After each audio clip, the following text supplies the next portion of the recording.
ប់កូនអង្គុយម្នាក់ឯង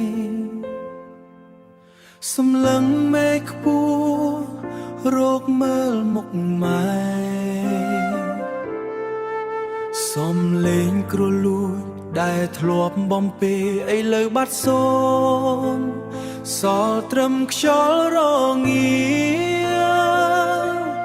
ម៉ែនៅឯណាចង់ហៅម៉ែមកវិញក៏ហៅមិនលឺបេះដូងកូនឈឺលើសពាក្យរៀបរាប់ពាក្យថាស្នេហ៍ម៉ែមិនទាន់បានបន្លឺម៉ែឆ្ងាយពីកូនគ្មានថ្ងៃត្រឡប់ម៉ែអើយកូននឹកម៉ែខ្លាំងណាស់សូក្លុយយំសោកនាំសំឡេងកូនទៅថ្ងៃទីវាម្ដាយសល់ត្រឹមរូបថតនៅក្បែរនឹងក្តីស្រឡាញ់ដែលម៉ែធ្លាប់ផ្ដល់ឲ្យម៉ែអើយបាច់លឺសម្រែកកូននេះ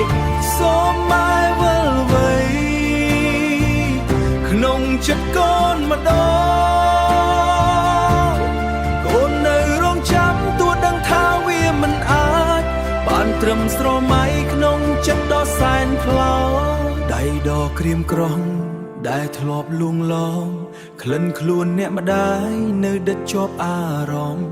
តួខំទប់ចិត្តក៏ទឹកភ្នែកនៅតែហូរព្រោះគ្មានអ្នកណាមកជំនួសម៉ែបានម៉ែអើយកូនឈឺណាស់បើពេលវេលាអាចថយក្រោយវិញ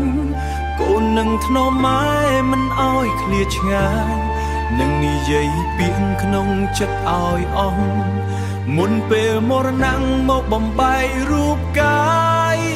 ម៉ែអើយសខ្លុយនឹងខ្ញុំជួចិត្តរត់ណក់ទឹកភ្នែកគឺក្តី